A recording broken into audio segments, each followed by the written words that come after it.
plaisir d'écrire avec vous, acteurs territoriaux de la Casamance, en compagnie de M.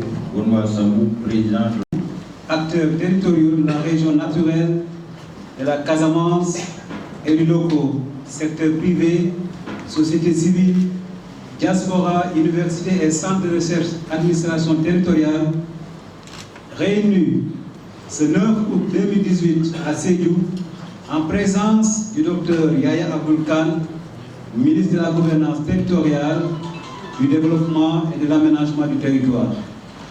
Considérant la volonté politique de l'État de renforcer son action territoriale, considérant les immenses potentialités de la Casamance au plan naturel, minier, agro-industriel et touristique, de son patrimoine historique et culturel, sans compter la vitalité et la qualité de ses ressources humaines, conscient de la vulnérabilité des territoires composant la région et des populations face aux multiples défis de pauvreté, d'emploi et de dégradation de l'environnement, de sécurité, de criminalité transfrontalière, conscient de l'urgence et de l'impérieuse nécessité de répondre aux attentes présentes et futures des populations de la Casamance, convaincu du rôle prépondérant des collectivités territoriales et de leur terroir dans la mise en œuvre des politiques et programmes de développement durable du Sénégal,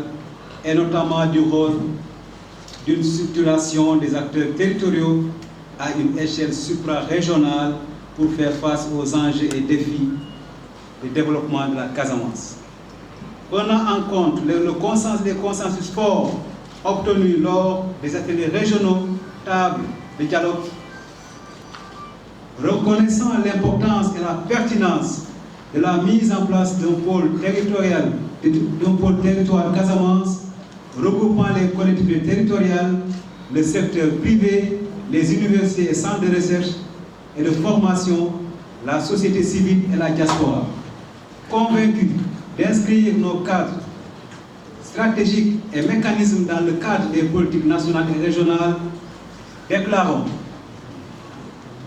que les 17 objectifs du développement durable ODD visant à améliorer d'ici à 2030 la vie des populations et à protéger la planète pour des générations futures avec davantage de réduction des inégalités constituent le principe organisationnel pour une coopération en faveur d'un développement mondial et présente des enjeux énormes pour les collectivités territoriales et leur regroupement.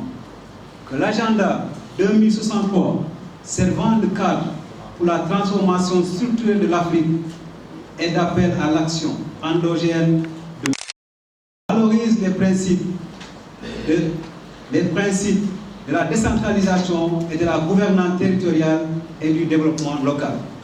Que la communauté des États de l'Afrique de l'Ouest, élevant au nombre de principes de convergence constitutionnelle communs à tous les États membres de la décentralisation du pouvoir à tous les niveaux de gouvernement. Que l'UMOA a mis en place un conseil des collectivités territoriales pour une meilleure implication de celles-ci dans le processus d'intégration pour relever les défis de la mondialisation et promouvoir un système de gouvernance multiniveau. Que le Sénégal s'est inscrit dans un agenda de transformation économique, sociale et environnementale à travers le PSE, le plan Sénégal émergent, qui se décline autour de 3 axes stratégiques prioritaires. Que l'acte 3 de la décentralisation qui vise à organiser le Sénégal en territoire viable, compétitif et porteur de développement durable s'adosse entre autres sur la recomposition territoriale pour un cadre adéquat de territorialisation de l'action publique. Que le ministre de la Gouvernance territoriale, du Développement et de l'Aménagement du territoire a pour mandat, entre autres, la promotion des pôles territoires. Eu égard à toutes les considérations susmentionnées, les acteurs territoriaux de la Casamance conviennent de signer le présent mémorandum d'entente pour faire aboutir le projet territorial de l'État en Casamance, en mettant en place le pôle territoire Casamance sous la forme d'une collectivité territoriale avec comme préalable une phase de transition autour d'un établissement public territorial regroupant toutes les catégories d'acteurs. Les acteurs territoriaux de la région naturelle de la Casamance remercient M. le ministre de la Gouvernance territoriale, du Développement et de l'Aménagement du territoire et M. le Président de la Commission nationale du dialogue des territoires pour le soutien dans la réalisation de cette œuvre historique. Sollicite de son Excellence, M. le Président de la République, M. Macky Sall, de bien vouloir accompagner le processus de mise en place et de mise en œuvre du pôle territoire Casamance, adopté à Sédhiou le 9 août 2018 pour les acteurs territoriaux. Je vous remercie. C'est vrai, même si ce n'est pas une phase finale, mais c'est une phase stratégique. Aujourd'hui va être scellé en tout cas notre base de développement social, économique, environnemental, scientifique, en tout cas de la Casamance. Il s'agit aujourd'hui pour les Casamancés de décider, d'aller dans le sens de vivre en commun dans le cadre de pôle territoire, tant souhaité par le président de la République, c'est-à-dire de faire de la Casamance le pôle expérimental pour la territorialisation des politiques publiques. En tout cas, ce que je retiens, en 2014, lorsqu'il lançait le PPDC, le 17 mars 2014, toute la Casamance avait applaudi lorsqu'il avait en tout cas donné cette information qu'il avait pris la décision lors du Conseil des ministres, en 2012 à Ziguinchor, d'expérimenter en tout cas cette politique de décentralisation en Casamance. Nous avons tenu beaucoup de rencontres à Dakar avec le ministère et nous avons dit au ministre que nous sommes déjà prêts. On attend le gouvernement de venir formaliser. Il s'agit aujourd'hui de la formalisation. On va lire le mémorandum tout à l'heure. L'objectif, c'est de mettre en tout cas une collectivité territoriale pour le Casamance. Mais avant qu'on y arrive, puisqu'il y a beaucoup de travaux qu'il faut faire, il faut, pour cette phase transitoire, aller dans un établissement public, en tout cas territorial, avec des structures qui permettent de fonctionner et de contrôler en tout cas. Donc le mémorandum, nous allons le lire. Tous les 9 présidents du département quand même qui ont choisi à ce que je puisse parler à leur nom et s'asseoir à leur nom devant le présidium sont d'accord sur ce principe.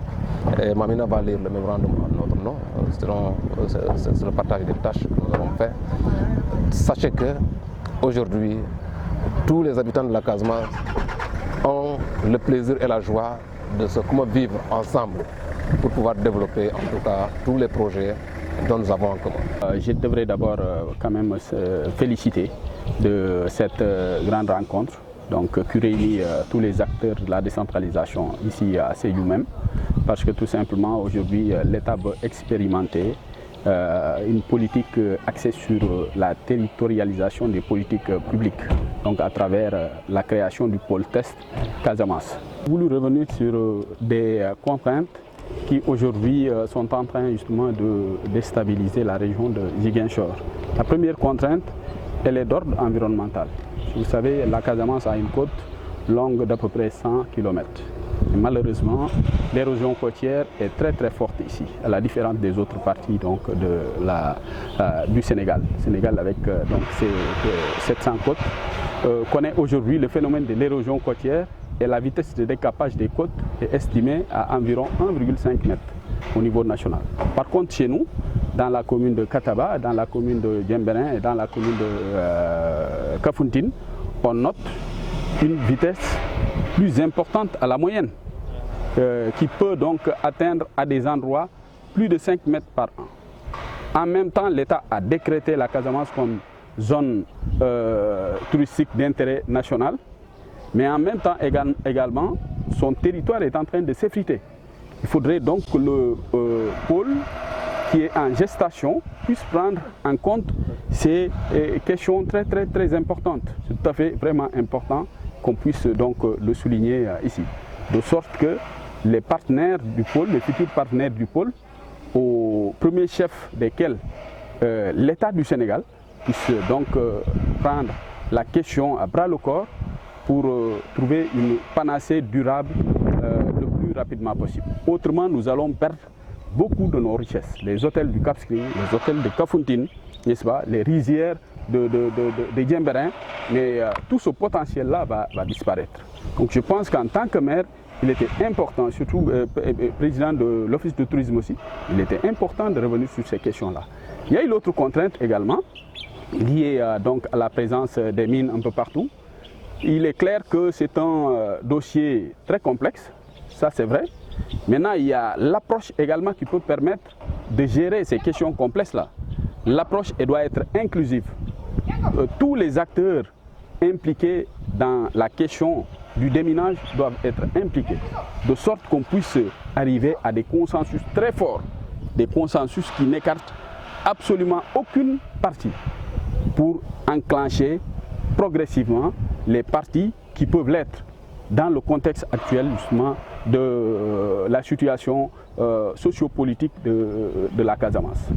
De toutes les communes qui sont aujourd'hui concernées doivent justement connaître le processus, de sorte qu'on puisse voir comment est-ce qu'on trouvera le plus rapidement possible une issue heureuse à la question. Vous savez que dans sa vision pour le développement du Sénégal, le président de la République a pensé faire le bilan de la décentralisation et lancer l'acte 3 de la décentralisation.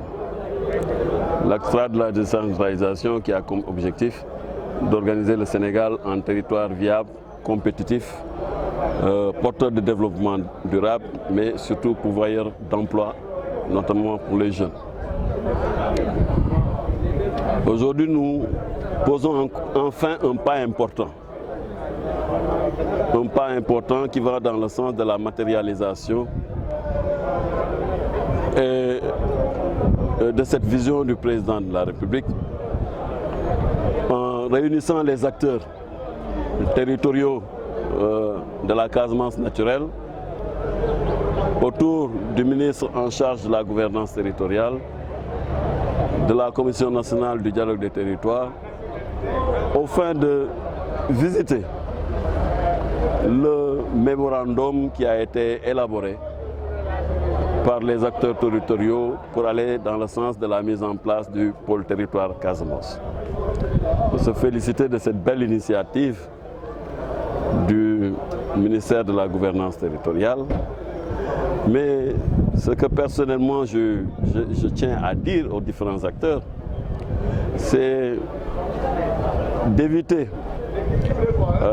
de mettre la charrue avant les bœufs, ou en tout cas de donner raison à ceux qui ont toujours pensé que le développement de l'Afrique a été plombé par le fait que l'État a précédé la nation.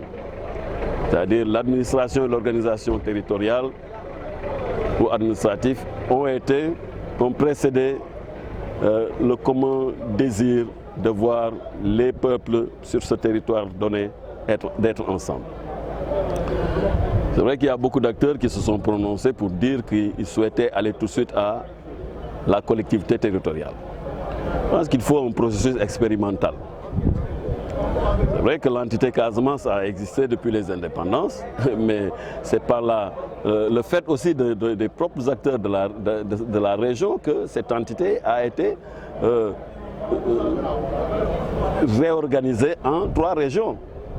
Si aujourd'hui ça peut être un atout, mais il faut que ça nous serve aussi d'expérience pour que nous puissions ne pas commettre les mêmes erreurs et expérimenter un désir d'être ensemble, expérimenter une volonté d'être ensemble, expérimenter la possibilité d'identifier des programmes structurants qui servent le développement des collectivités, qui servent la réalisation des objectifs pour lesquels les maires ou présidents de départements ont été élus, c'est-à-dire la création de richesses, mais surtout la création d'emplois pour les jeunes.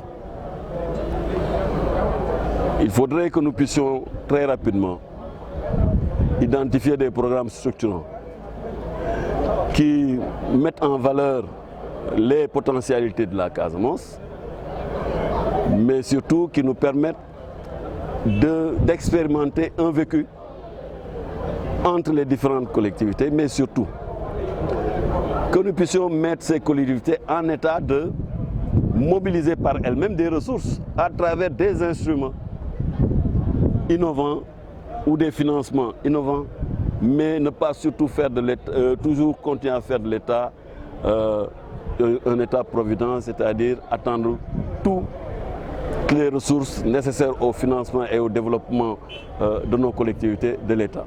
Il y a la loi sur le partenariat public-privé, les opportunités qu'offre le plan Sénégal émergent. Aujourd'hui, nous devons être beaucoup plus ambitieux. Les acteurs territoriaux doivent être beaucoup plus audacieux et se mettre ensemble pour gérer les ressources, pour les exploiter, mais surtout susciter l'intérêt du secteur privé qui lui-même devra venir contracter avec les collectivités territoriales pour créer de la richesse au sein des territoires. Je crois qu'aujourd'hui, si le processus est expérimenté, nous pourrons au bout d'un certain temps évaluer et voir s'il faut définitivement installer le pôle Casamance en tant que collectivité territoriale.